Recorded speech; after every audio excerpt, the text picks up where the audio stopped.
Real quick, before we get into the show, I wanted to share a new service called Getita that Ken and I have been using that has made us over $10,000 in Amazon reimbursements. The service requires no monthly subscription, and Getita collects a small percentage of the money they recover for you. It takes less than 5 minutes to set up and works on all Amazon marketplaces. Go to Getita.com, Getida, and enter promo code FTM400. That's FTM for Firing the Man 400 to get your first $400 in reimbursements commission free. How much money does Amazon owe you? Welcome everyone to the Firing the Man podcast, a show for anyone who wants to be their own boss. If you sit in a cubicle every day and know you are capable of more, then join us. This show will help you build a business and grow your passive income streams in just a few short hours per day. And now your hosts, serial entrepreneurs David Schomer and Ken Wilson. Welcome, everyone, to the Firing the Man podcast, where we explore the journeys of entrepreneurs who have successfully transitioned from traditional employment to business ownership. Today, we have a special guest, Steve Preda, a seasoned business growth coach, author, and podcast host. Steve is the founder of SummitOS, a platform dedicated to empowering business coaches and business owners to transform companies into fast-growing, high-profit, and self-managing organizations. With over 2 decades of experience, he has guided numerous entrepreneurs in scaling their businesses and achieving their ideal lives. In addition to his coaching endeavors, Steve hosts the Management Blueprint podcast, where he delves into the frameworks and strategies that drive business success. Each episode features insightful conversations with entrepreneurs and thought leaders, sharing practical tools and experiences to help listeners navigate their own business journeys. Steve is also an accomplished author, having written 6 books on business growth and leadership.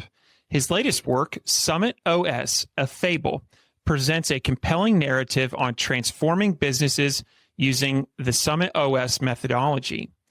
In today's discussion, we'll delve into Steve's transition from corporate roles to entrepreneurship, explore the principles behind SummitOS, and uncover actionable insights for business owners aiming to fire the man and take control of their destinies. Stay tuned for an enlightening conversation with Steve Preda. Steve, welcome to the show. Wow, that's amazing introduction. Yeah, I'm excited to be here. Absolutely, absolutely. So to start our conversation off, can you talk about your path in entrepreneurship and how you transitioned from kind of a corporate role into an entrepreneur? Yeah, so I am a child of 2 professionals, 2 doctors. My family was full of attorneys, accountants. So I was really not born to be an entrepreneur. But somehow I felt a little bit of a disconnect with this whole professional ethos that my parents were representing, and I wanted something more adventurous, more exciting. And then I learned about my great-grandfather, who before the Second World War, was one of the most successful entrepreneurs in Budapest, Hungary, my hometown. And he built a chain of bakeries, and he supplied all the hotels in town. And he was one of the biggest taxpayers, even though I learned that he was not reporting all his taxes. But so I was very mesmerized by this story, and I was very much attracted to it. And I thought when I was in high school that I was going to become an entrepreneur. And I had some ideas, but as I graduated college, that was when the Berlin Wall was coming down, and there were so many opportunities with big companies and studying abroad and traveling. And so I basically took a job, and then for the next 12 years, I was kind of in my golden cage. I had high-paying jobs, and because I was in this generation of the post-Berlin Wall generation, we were in high demand by big companies, and they want to hire us, and therefore I was kind of trapped in this world. And then when you say firing the man, so I actually was the man who got fired. I didn't fire my boss. I should have, but I didn't. And that's how I transitioned. So suddenly my golden cage opened, and I was free to go. My opportunity cost was gone. And actually I was very excited. I was 35 years old. I walked across the street from the bank where I worked previously, and I got my pink slip on Friday, and Monday morning, I opened sort of my office. I rented this apartment for a friend, and I was in business as an investment banker. So that's how I kind of got fired, but I proverbially maybe fired the man. Absolutely. Now, before we hit record, we were discussing something that we had in common, and that was that we both are a CFA charter holder. And for those of you who don't know, this is a very rigorous exam. It takes 3 to 4 years, thousands of hours of studying. And it sounds like you were in investment banking, which is a very prestigious position. And what advice would you give to people who are in a similar position where they've worked really hard to advance this career, but they're not feeling satisfied, and they just believe that there's more to life than working in a typical corporate environment? Okay, so I long believed, actually, since I left high school, actually, when I left college, I made a pledge to myself that I'm not going to be willing to be bored for a single more minute. I'm only going to do stuff that interests me. So curiosity has been a big driver. And ever since I left college, I think I learned a lot more than in college. I've been reading stuff. And one of the things that really excited me was to get into these very rigorous qualifications, like the CFA. I'm also CPA like you are, and I've got other stuff as well. But I was very, very motivated and curious about learning deeply about the world of finance, which interested me at the time.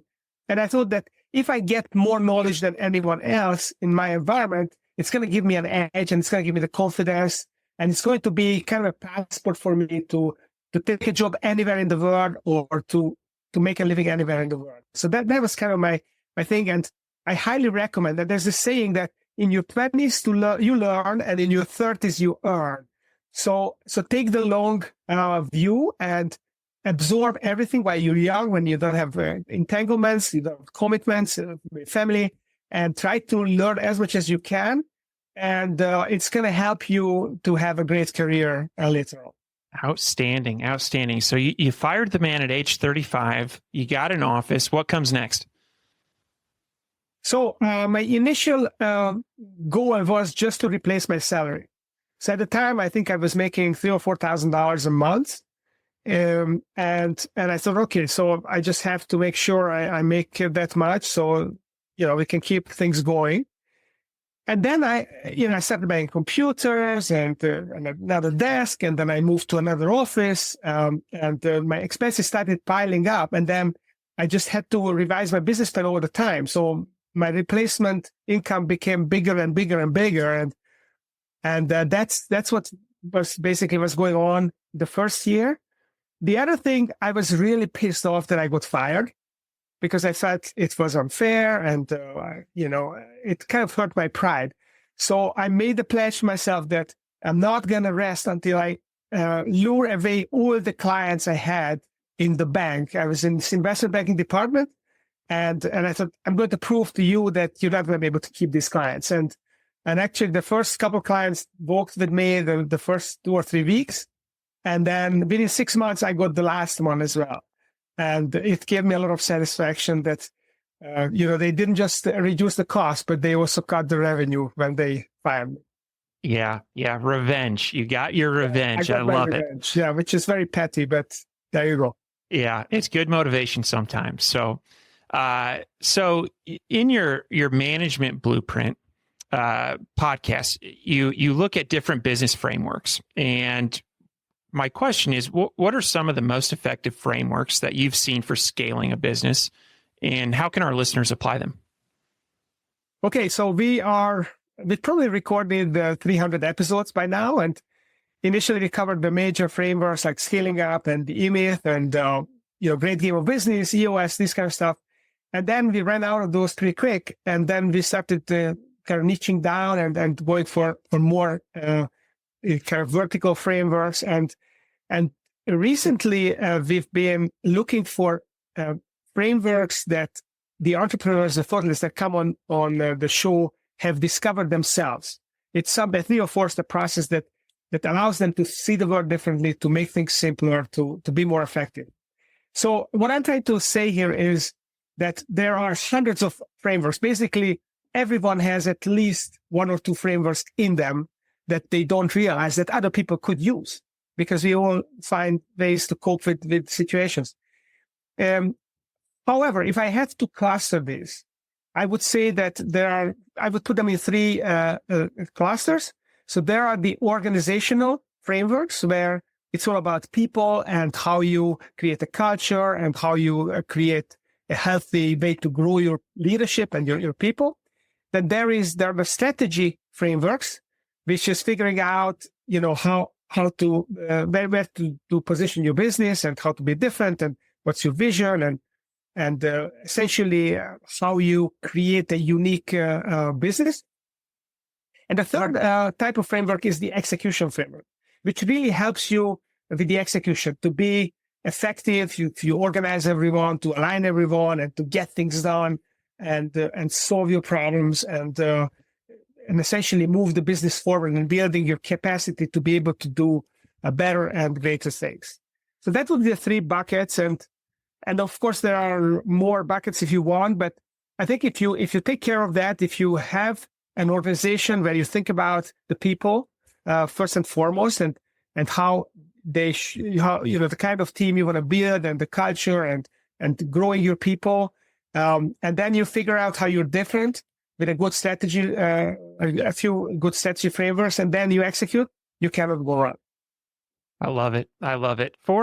So I will, before I ask this next question, I will mention to you that I am a huge fan of the book Traction and the EOS. I've implemented EOS with every business that I've ever owned, and I'm a huge fan of that.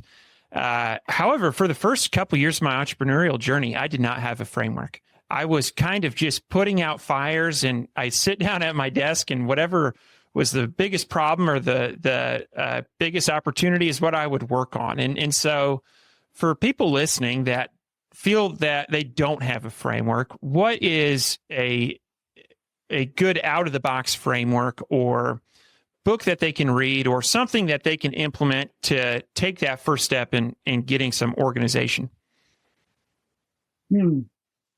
Well, I mean, they can, there are many books they can read. There's not one that would be the ultimate winner. And I generally struggle with this question of what is the one book, because it's like, what is the one silver bullet, right? Yeah. No silver bullet. So the whole point is that you need to learn a lot and you need to experience a lot to be successful in business. But to answer your question, so obviously you mentioned EOS is a very popular framework, and there are others like Scaling Up. The original one was the E-Myth from Michael Gerber, who in the 1980s, who wrote this book, and he talked about working on the business.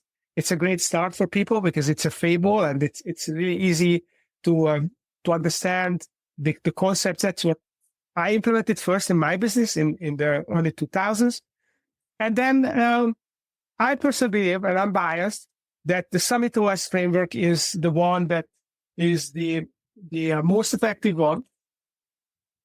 So this is the book. I recently updated it, and it talks about, essentially, it's EOS on steroids.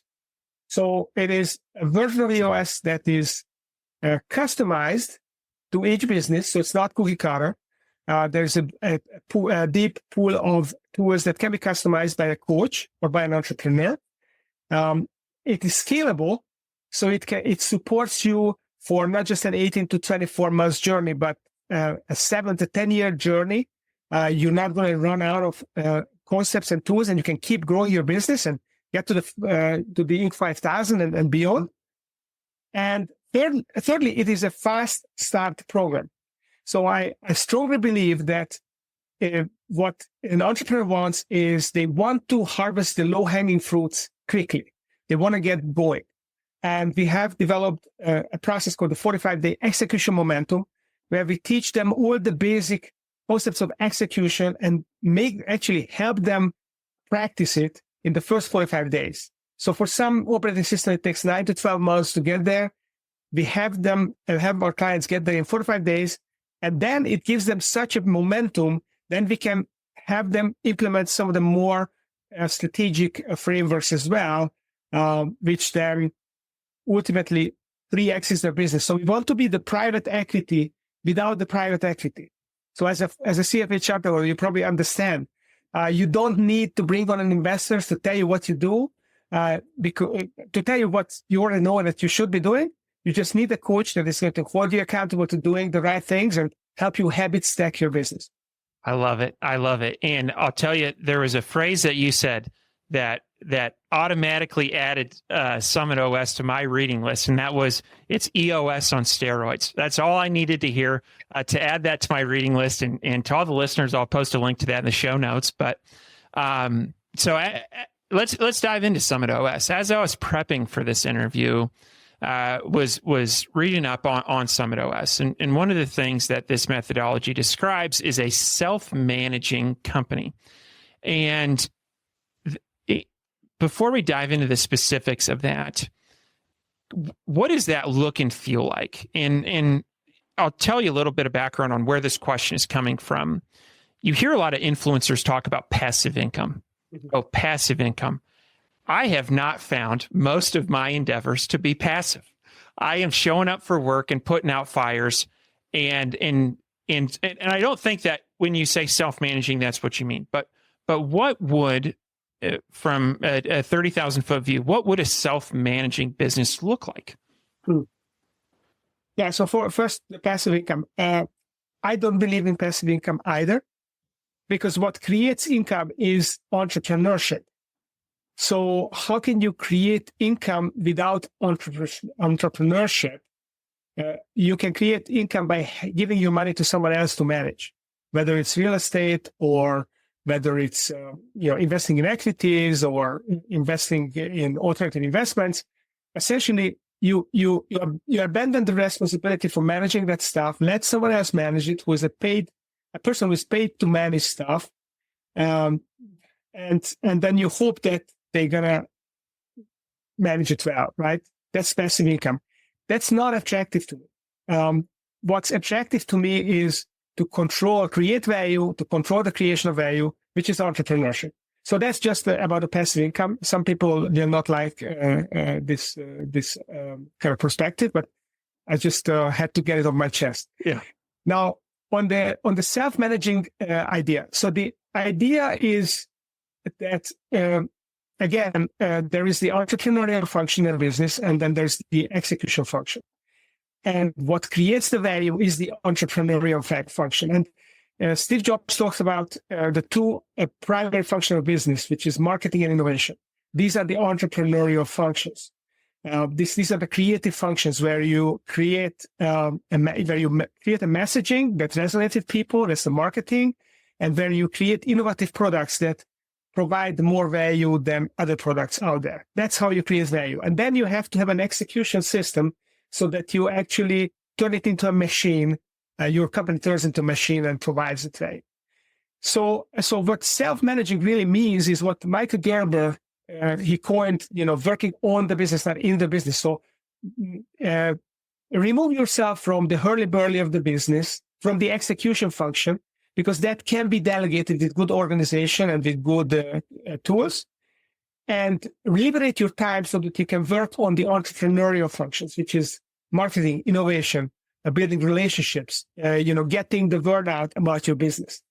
And then the business is self-managing, but you are the entrepreneur. You are providing the entrepreneurial energy. So it's not like a perpetual motion machine that works without energy, because that doesn't exist, right? So you need an energy source. That's the entrepreneur, but the actual money-making machine, the business, can be self-managing. So the entrepreneur is not buried in the day-to-day. I really like that answer on making the distinction between the entrepreneurship function and the execution function. And that's I like that way of looking at it. And I think that that's something that a lot of entrepreneurs, especially early on, get caught up in is, we're bootstrapping. resources are tight. I'm going to do everything myself. And it seems like that really stunts growth, honestly. And I will also, and I'd like to talk about this a little bit. A trap that I've fallen into a lot of times is, and I'm just going to use an example of Amazon PPC. When I launched my first Amazon business, I knew nothing about pay-per-click advertising, but I knew it was important. And so I took to the internet and tried to learn it.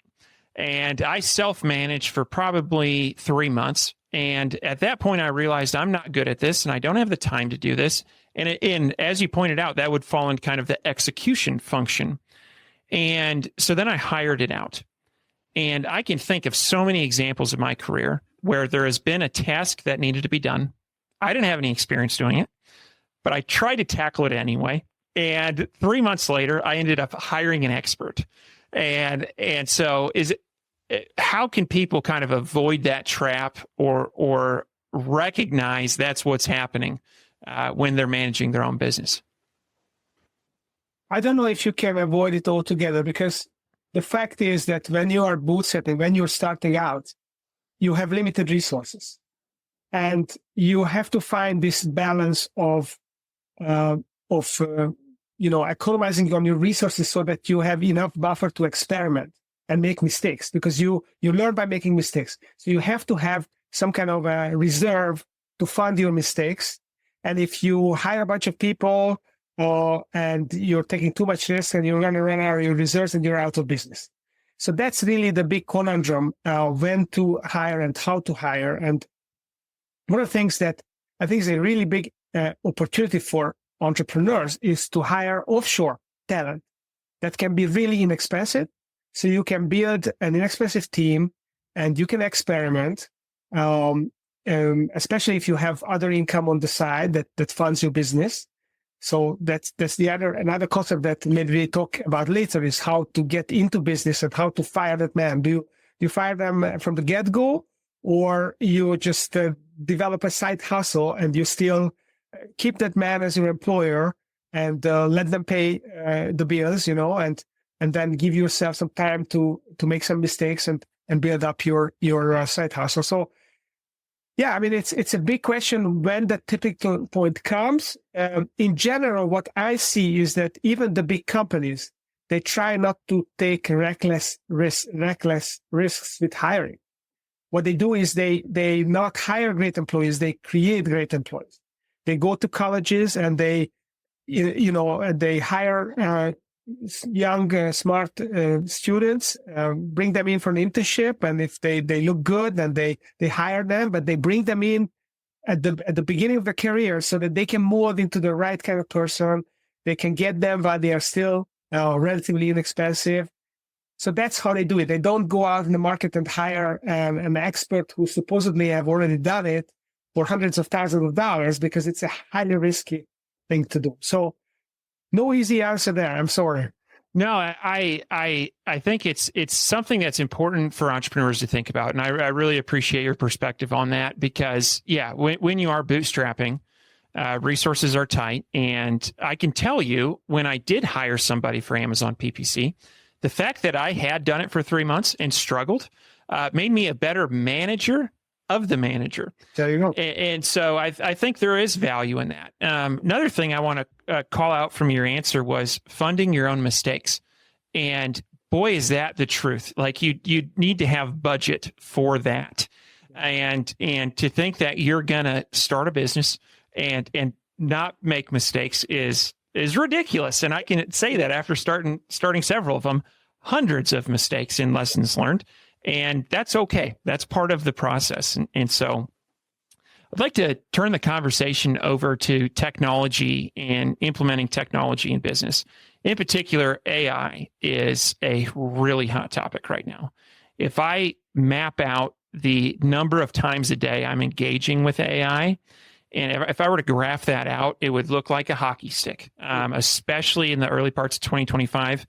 I find that being something I'm trying to utilize more and more and more. And so my question to you is how can you integrate technology into your business? And as you work with entrepreneurs, what are some ways that they're using this technology, in particular, ChatGPT or other LLMs, into helping their business grow? Okay, so I have to preface this. I'm not an AI expert. I was fortunate to have had a couple of AI experts on my podcast 2 or 3 years ago when ChatGPT was coming out. I don't even know whether it was 2 years ago or 3 years ago, maybe 2 years ago. And what the advice I got was that whatever you do, just start experimenting with it. Just start playing with ChatGPT and see what you learn and what you can use it for. And as you say, I've been using it exponentially more and more over time, and it's amazing how many things it can do for you. I love to ask questions. I'm very curious. So whenever a question pops in my mind, I just ask ChatGPT the question. But I use it for writing contracts, for creating visuals for my blogs, for proofreading my blogs, for strategizing for clients.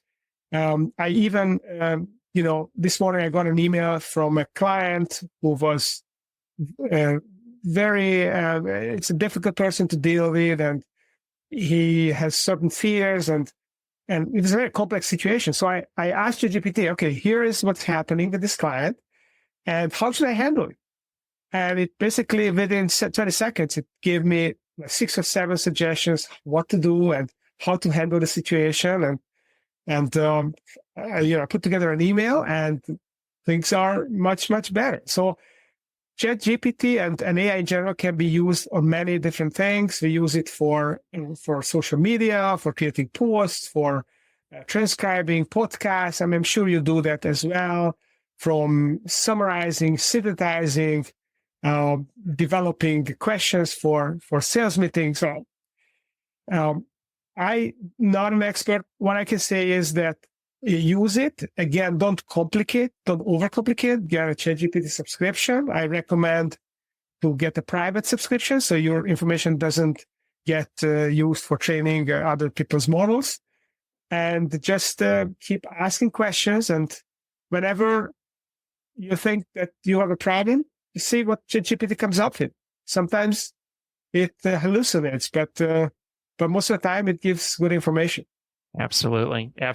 Yeah, I think just the simple act of using it is huge. And the more you engage with it, the more your prompts become better. And I think it's something, the more you use the better you get. And I have found it takes a lot of my previously 30-minute tasks and makes them 10 minutes. And it allows me to do a lot more 30-minute, what would have previously been a 30-minute task in a particular day. I kind of feel like it puts a jetpack on the entrepreneur, where you're just able to achieve more and kind of get rid of some of the tedious work that does need to be done. And so, okay. One perspective I think that you're going to have a great perspective on is avoiding some of the common pitfalls. Now, many business owners, they struggle with delegation and leadership as they're scaling. I know I've dealt with this before. And so what are some of the common mistakes you've seen, and how can those be avoided? Yeah. So really, a company, what is a company? In my mind, it's a collection of people who are committed to a common purpose. That's really what it is. And then, of course, these people are going to do different things, whether you are a manufacturer or a service company or whatever company you are. So it's all about people. You need to put those people together, and you need to have them work productively in this company. And how do you do that? So I think the biggest pitfall is for people to not utilize the resource they already have, the people they already have. In very few companies do I see people maximizing their potential. It's probably no companies people maximize their potential, right? Because our potential is much, much bigger than what we can do with it. So if all you do as an entrepreneur, you attract and hire good people, and then you help them maximize their potential, then you are going to avoid most of the pitfalls. if you're good people and you have good processes, good approaches, good structures and frameworks, I like to say, then you can solve any problem. In fact, I believe that there is a pandemic going on in the business world. I call it business COVID, which kills about 180,000 small to medium-sized businesses each year who run out of cash, who get disrupted, who get commoditized, who are not able to attract and keep the right people, who are not able to transition their business to the next level of management or ownership. I call this business COVID. And with the right framework and approach, such as SummitOS, you can eradicate business COVID one company at a time. And all the pitfalls come back to not having the right people or not being able to empower the right people to do the right things for you, and not having the right frameworks to organize these great people so that they can maximize their potential. Absolutely. Absolutely. Now, one thing you've mentioned a couple times is finding great people. And I think we could probably do an entire podcast on this topic alone. But I'm curious, in the hiring process or when you're scouting for talent, are there any tips that you have on making sure that you're finding the right person for the right seat in your company? Yeah. So a lot of people have written about this, starting with Jim Collins, putting the right people in the right seat, getting the right people on the bus and putting them in the right seats on the bus. And the way I like to look at this, and actually this Gino Wickman articulated that the right people is the people who live and breathe your core values, your culture in the business.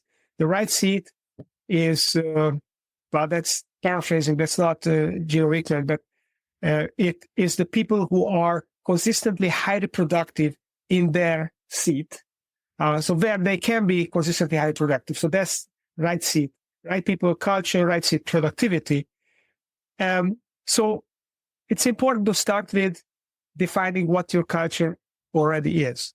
So what are your core values? And I like to put them in behavioral terms rather than abstract ideals that a lot of the companies, they have, integrity, professionalism, teamwork. These are like corporate values, corporate ideals that the company aspires to, but that's not something you can hold people accountable to.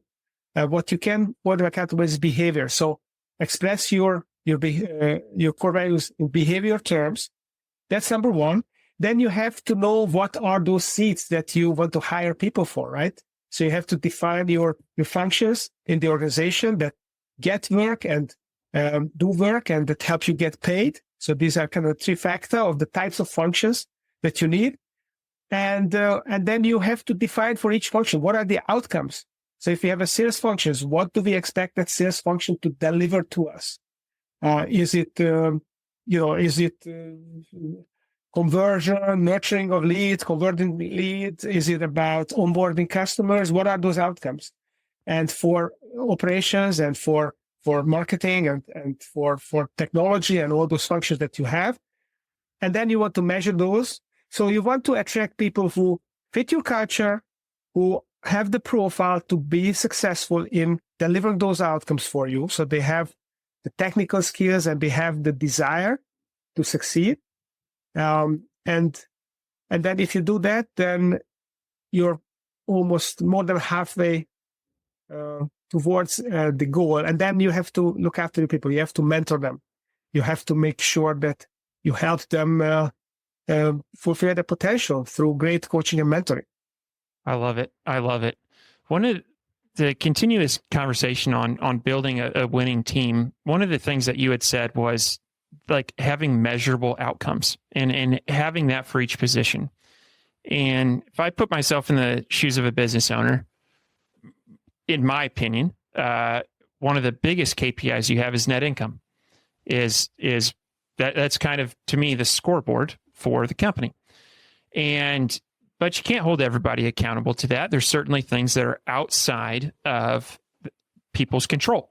And so that is not the best KPI for any individual position.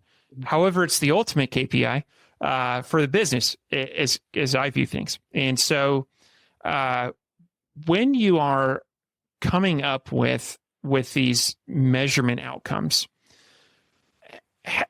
how do you identify characteristics that are within the control of that person, and but lead to ultimately having greater net income?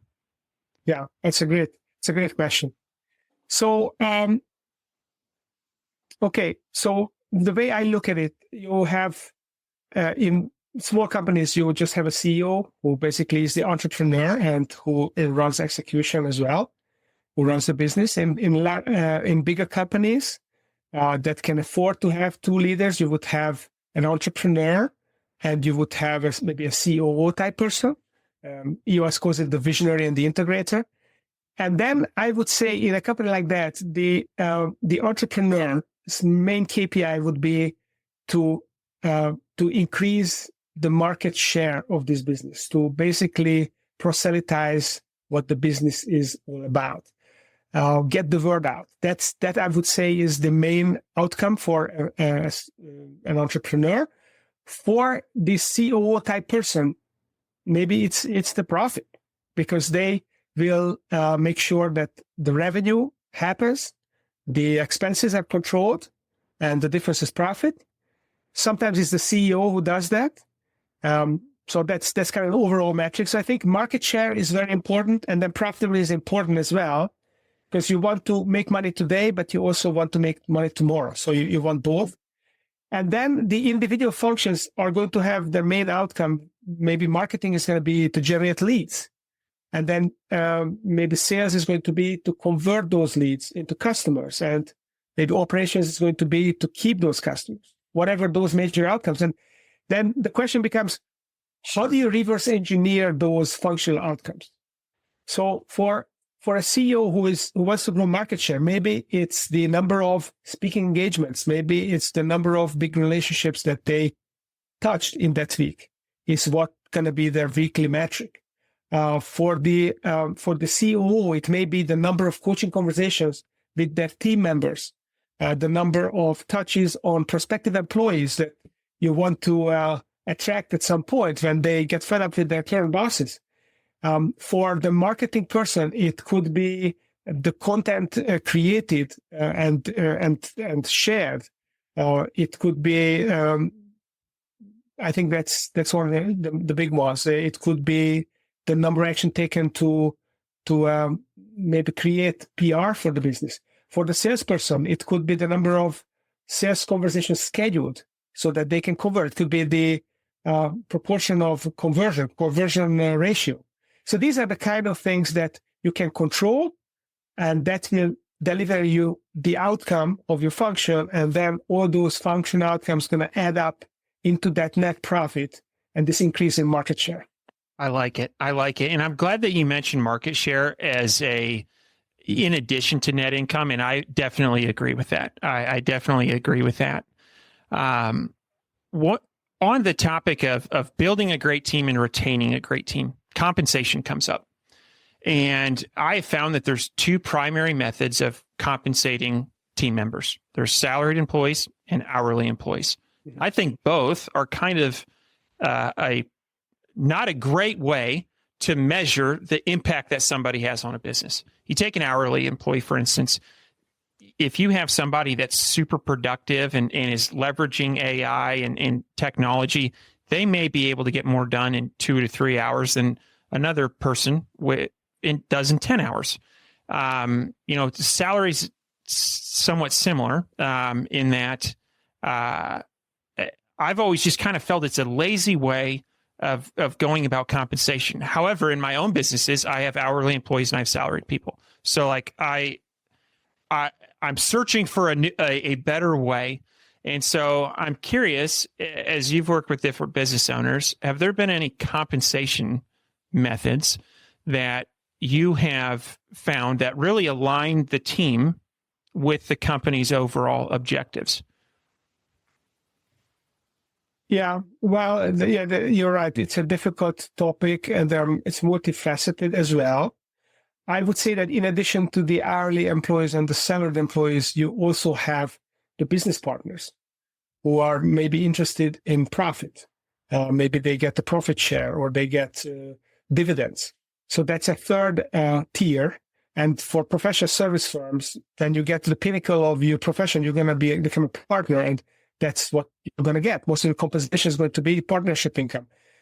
And what I see is that the more valuable the person in your business, the more interest you give them of the eventual product of the business, the profit of the business. If they are just executing manual tasks that are highly commoditized, then it doesn't really make sense for them to give them a profit share because they don't have much impact on it, and they have not yet earned the rights to get it, right? So you just pay them, you take a low risk on them because they haven't proven themselves. And when they have proven themselves that you want to tie them to the business because they are harder to replace, then you give them a salary. And when you want to make them, give them an upside on the company's performance because you might lose them if you just pay them a salary and you give them a profit share and then you make them a partner eventually. And sometimes you have to sell them the business because they are so valuable that they no longer are going to take your instructions, right? And they're going to walk away from the business if you don't sell it to them or don't make them an equal partner. So that's how I see it. And when you make those moves and how you make those moves is a highly nuanced. In my investment banking business, at one point, I decided to make my key employees partners. So I gave them some shares because I thought that I wanted to express my belief in them and that I wanted them to be long-term and wanted them to be feel taken care of. And then we paid dividends. And then when the company went through hard times, it was a hard adjustment because it was hard for them to accept that they were not getting dividends anymore. And then they wanted to make decisions and to the company so that they get dividends and which were counter to the long-term interests of the company in some way. So it became very complex. And then I went away from that. But yeah, highly nuanced. And I think what's important about it is you want to take care of your A players. So someone is an A player who are fitting the culture like a glove and they are hitting the ball out of the park in terms of performance. And you are at risk of losing those people if you cannot give them a bigger job and if you cannot give them bigger influence. And those are the people you need to think about. Okay, how do you keep them? How do you motivate them? How do you help them, unleash the potential for your business more? Absolutely. I really like that answer, and there's a lot to digest there. The main point I took away from that is ownership and profit sharing, and I had just mentioned what my primary KPI is net income, and so profit share is in direct alignment of that. I really like that perspective. So before we get to the fire round, I want to talk about your podcast, Management Blueprint. That's how I discovered you. And so what was the origin of this, and how's it going? Well, to be perfectly honest, I didn't have a grand design, and this is how many businesses start, by the way, that you just you just want to make some money, and maybe you're replacing a job, or maybe you just want to make more money than what a job can pay you, and that's how you become an entrepreneur. And then over time you refine your vision, and then you develop a higher purpose for your business, and that makes it more powerful. So that's kind of what happened with our podcast. I just started it out because I wanted to create relationships. I wanted to generate content for my business, and I thought that was going to be a good way for me to be able to speak without being invited on podcasts, and to also engage people that I wanted to engage. And then over time, I realized that we had this great frameworks, business operating systems, and that help people. And I realized that there were so many ideas and so many great processes and frameworks that people have discovered, and they are applicable often across industries. So people can talk about what they discovered in one industry and that can be applied in another industry, and other people can benefit and they can do something better in their business. It's kind of like AI. It supercharges your business. And and then we just double down on this whole idea of management blueprint frameworks, and we're still going and not running out of them anytime soon. Outstanding. I'll post a link to your podcast in the show notes. To all of our listeners, check it out. It's outstanding podcast. Cannot recommend it enough. And whether you're thinking about business, running your own business, or have been in business for 20 or 30 years, you will take lessons away from this. And Steve, you're an outstanding host. So to wrap up the show, we have something called the fire round. It's 4 questions we ask every guest at the end of the show. Are you ready, Steve? I think I am. Let's do it. What is your favorite book? Okay, so that was really hard. I just turned to my bookshelf and I picked a couple of things. So managing the professional service firm. So few people know this book, but this is one of my favorite books. I love professional service businesses. I find the challenge of attracting and keeping people and empowering them and help them fulfill their potential. It's really hard to keep good people in a professional service, to not have them walk away with the intellectual property.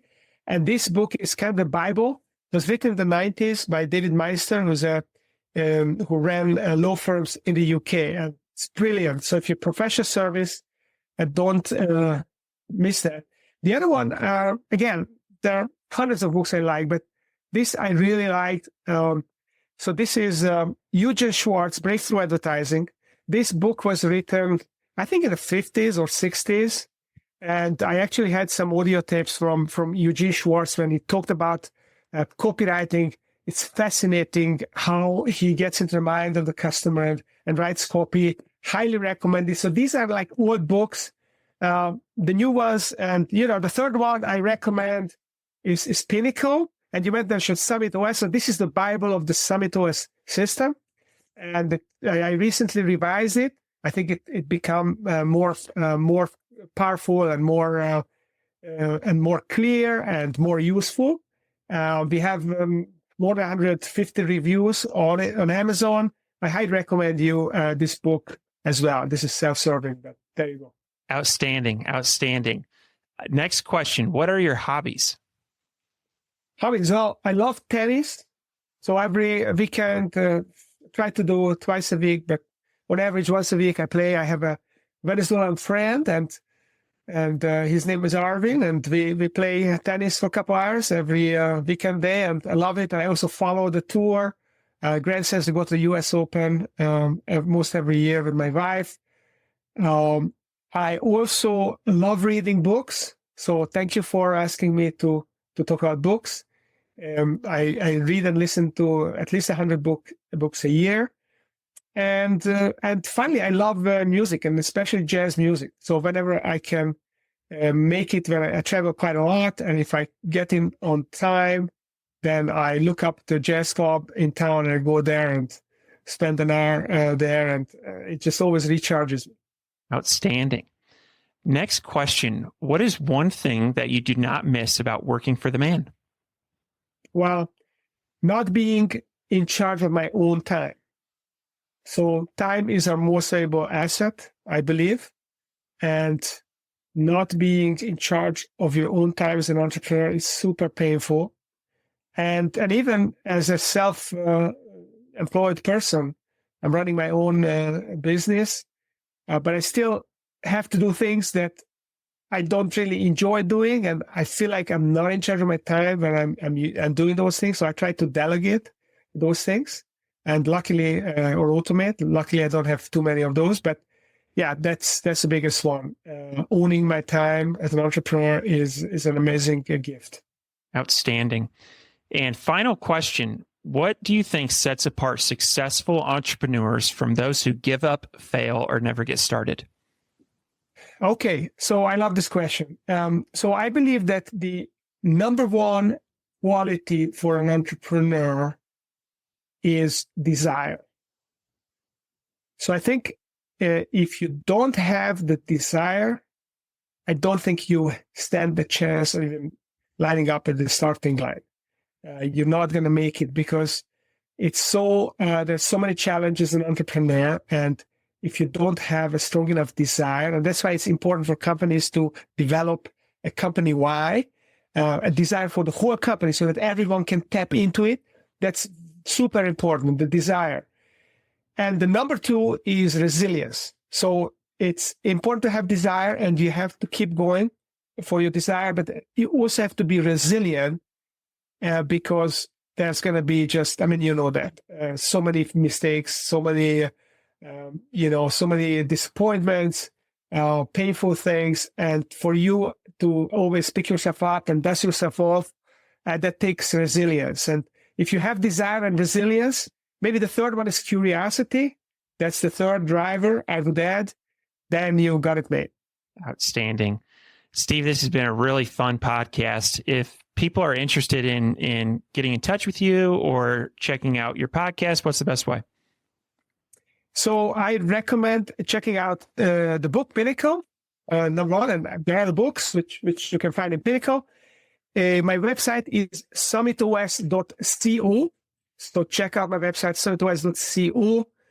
And I'm on LinkedIn as well. That's my main home. So visit me on LinkedIn, connect with me. I'd love to hear from you and send me a message and I'll promise to respond. Outstanding. Well, Steve, thank you so much for your time today and looking forward to staying in touch. Yeah, David, great interview. Thanks for having me on the show. Absolutely. Before you go, we wanted to share a new service that Ken and I have been using called Getita that has made us over $10,000 in Amazon reimbursements. The service requires no monthly subscription, and Getita collects a small percentage of the money they recover for you. It takes less than 5 minutes to set up and works on all Amazon marketplaces.